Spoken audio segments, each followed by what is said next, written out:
Okay, hello everyone, welcome back. So let's do some few more examples here. Okay, let's try a more complicated example now. So now we have carbon. So before pipelines were built to deliver natural gas, we produced a fuel known as town gas, which is basically passing over steam over charcoal, and that chemical reaction actually produced CO, carbon monoxide, and hydrogen, and that combination gave us what we call town gas. Okay, so now let's calculate the delta H for the reaction used to reduce this gas from the following information. So say we can't measure the energy of this easily because you're producing carbon monoxide, and that's kind of toxic. Okay, so let's look at these equations here. So we want carbon on the left side of the equation, and we also want CO on the right side of the equation. So which equations are we going to use? So sometimes I'll give you equations, but you're not going to use all of them. So I expect you to piece the puzzle together and figure out which ones to use. So we don't want CO2, right? Because we're not producing any CO2, so we can ignore those. So we want to use the ones that contain carbon monoxide and water. So only two of those. So only two of these reactions will apply here. These two, right? Because it contains hydrogen, water, carbon monoxide. All right. So carbon, we need to get rid of oxygen. So the first equation with carbon at the top there and 1/2 oxygen, that looks good. So we can keep that the same. So we're going to take this reaction, C solid plus 1/2 oxygen gives us carbon monoxide gas. So our delta H is going to be negative 110.53 kilojoules per mole. Okay.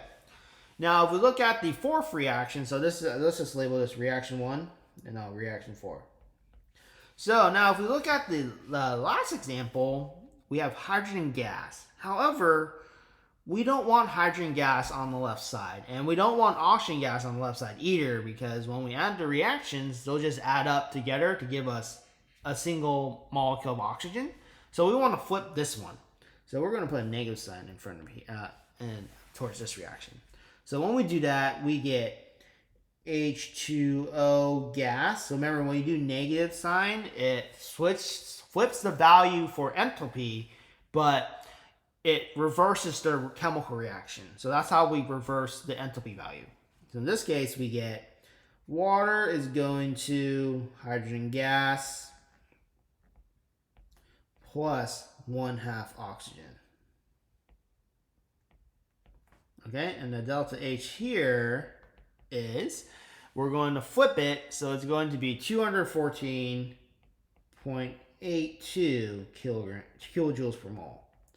Okay, now since we have all our necessary reactions, let's make sure they cancel. 1/2 oxygen's on the left side, cancels out the oxygen on the right, and that's it. So now we get carbon plus water, or steam, to give us carbon monoxide and hydrogen, or town gas. And then the delta H now of reaction is the sum of these two values of the reactions, and we get 104.29 kilojoules per mole. So it's still an energetic process. So plants probably use some catalyst to convert this to the gases, but you see, it's very hard to do. And that's because water is a very strong compound, has very polar bonds, so it's going to be very hard to do this this transformation without a catalyst. Okay. There we go. All right, let's do another example here. But first, let's talk about enthalpies of formation. What does that mean, right? What does that really mean? Okay. So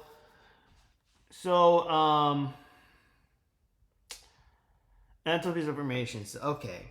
So instead of using Hess's law, we can use enthalpies of formation to calculate the enthalpy of reaction. So what is that? So enthalpies of formation is the enthalpy change associated with the formation of one mole of a compound from its elements in their most stable form or most thermodynamically stable states at room temp and 1 atm. So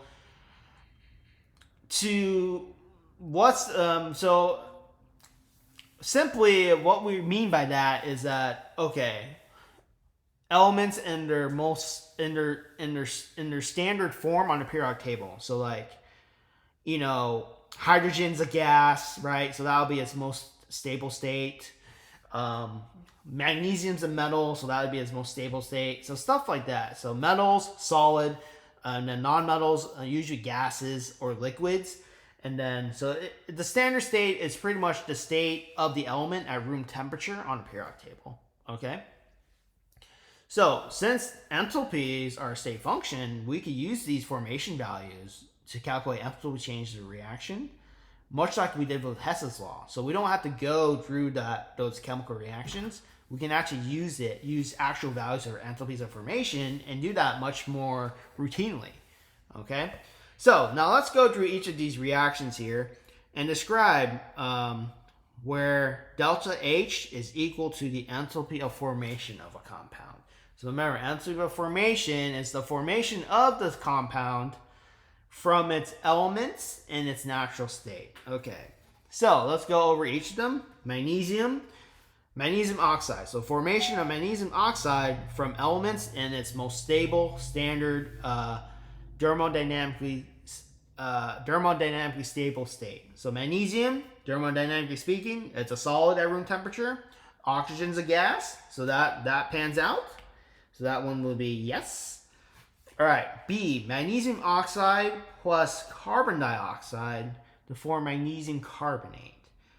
So that wouldn't actually be a enthalpy of formation, right? Because remember, enthalpy of formation is formation of the compound from its elements, not from its different compounds. So these are both compounds, right? So nope. So this one is not enthalpy of formation.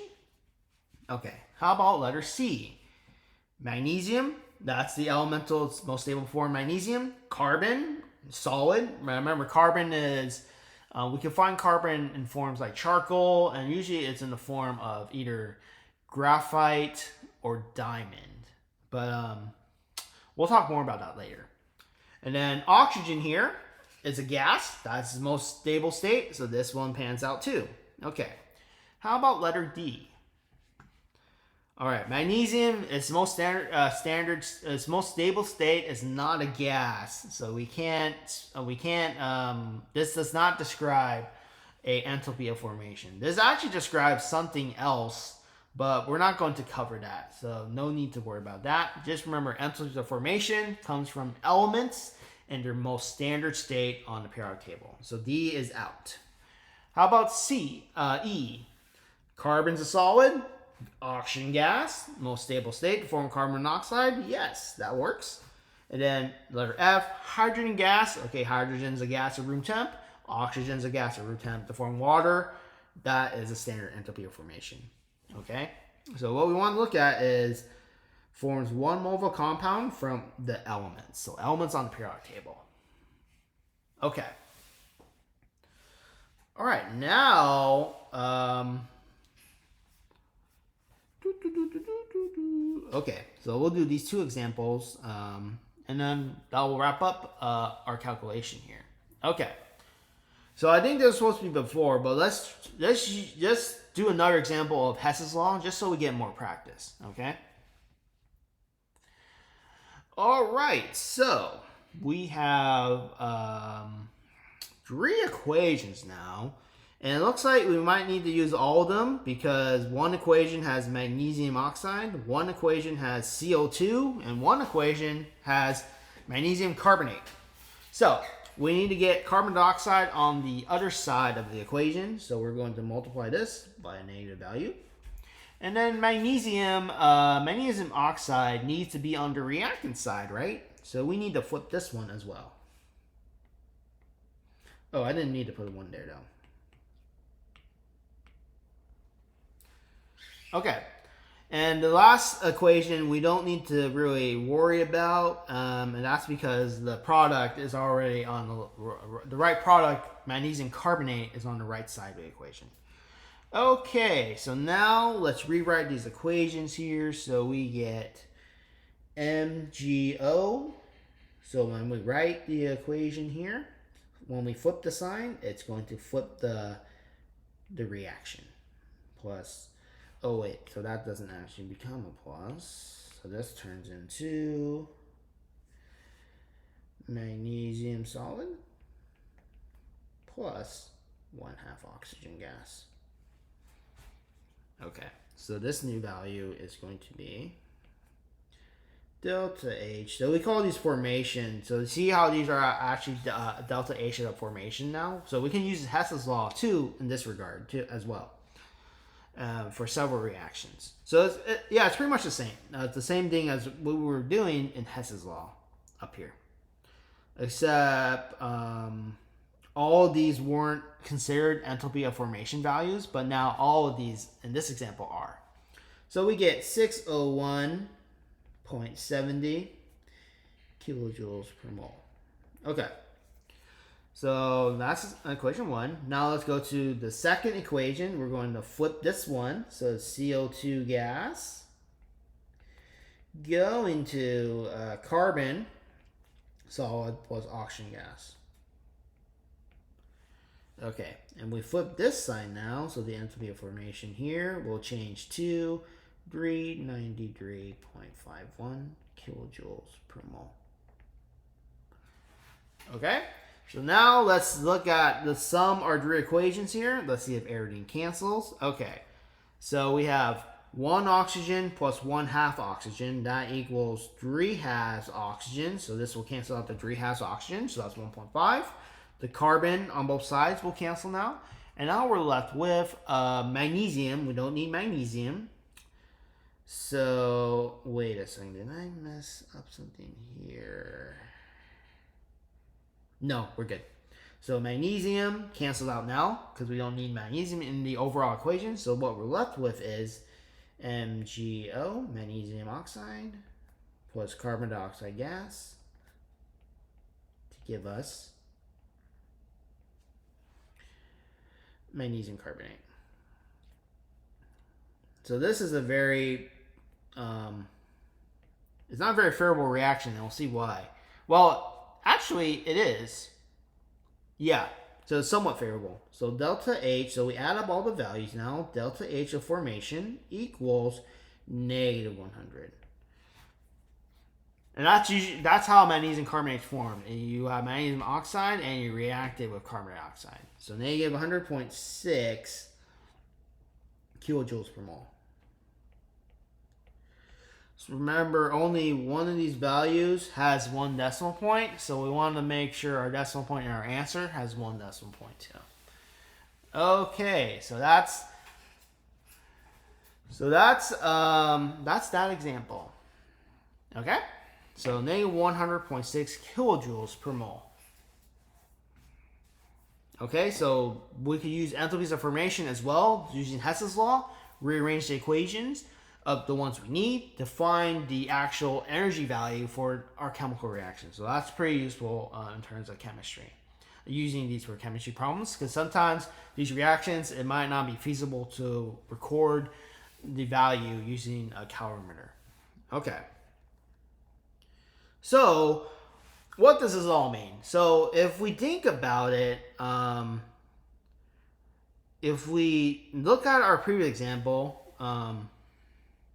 we find that this result is actually given by the enthalpy of formations for the products.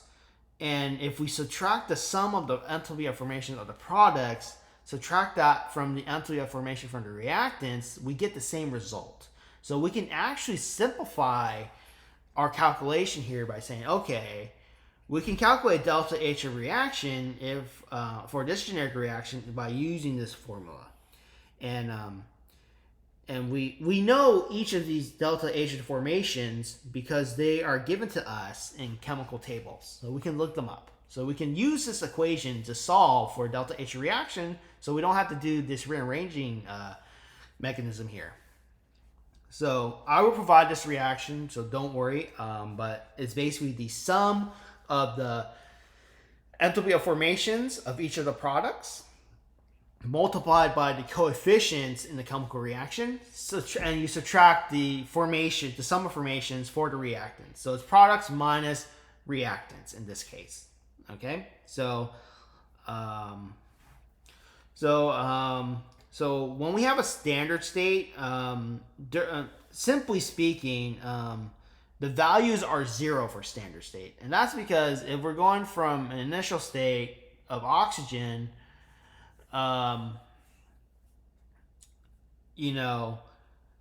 oxygen is formed from oxygen gas in its most stable state. So the enthalpy of formation of any element in a stable state is 0 because that's the basis for where we draw the element's most stable state. So when we say stable, we just mean it's just going to be known to be 0 by definition. And that's because when you use the equation for the enthalpy values, if you're going from the same initial state to the same final state, the energy change is 0 because they're both the same. So that's what this little information here is. So the enthalpy of formation for any element in its standard state is always 0. Okay. Now let's use this information, this equation, to do this last example. Okay, and that'll be it for thermochemistry. All right. So that's all we were required to know. Okay, so in the previous exercise, we calculated this enthalpy change with a combustion of 0.6 moles of pentaborane. But now let's use the enthalpy data to calculate that ourselves. So we calculated the enthalpy change associated with the combustion of 0.6 moles of pentaborane, right? And we now we want to kind of verify that the value of delta H in the previous example is that huge number. Okay, so here are some values we will need to know. So the enthalpy of formation for B5 H9 as a gas. Okay, so it's delta H of formation, which is this symbol, is 73.2. So we're going to list these in kilojoules per mole. Okay. Then we have B2O3, right? And that's a solid. Its enthalpy of formation is negative 12, 72.77.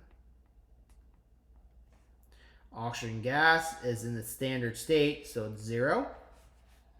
And then water is going to be a gas, and then it's going to be negative 241.82.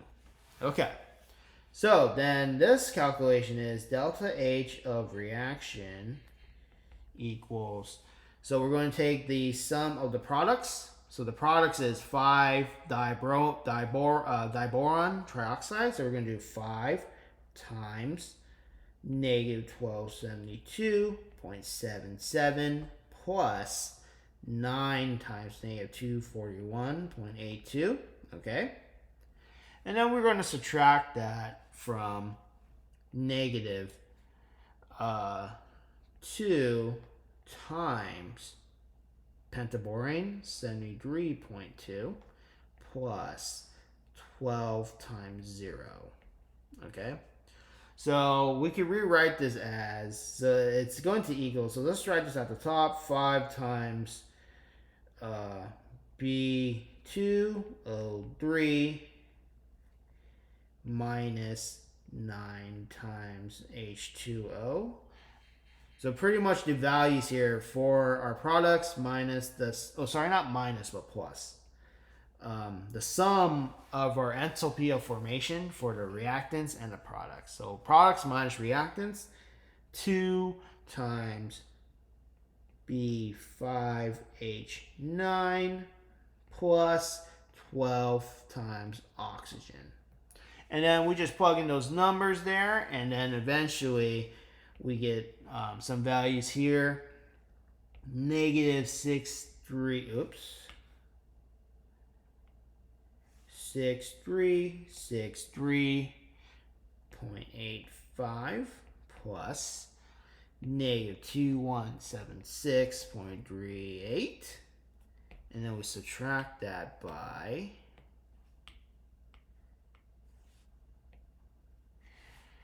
negative 146.4.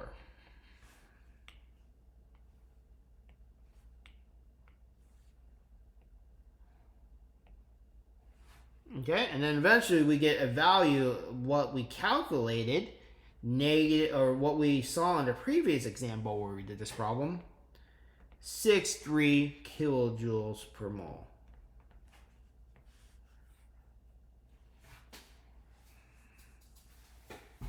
So that's how we do enthalpies of formation. So a lot easier process than rearranging those equations, right?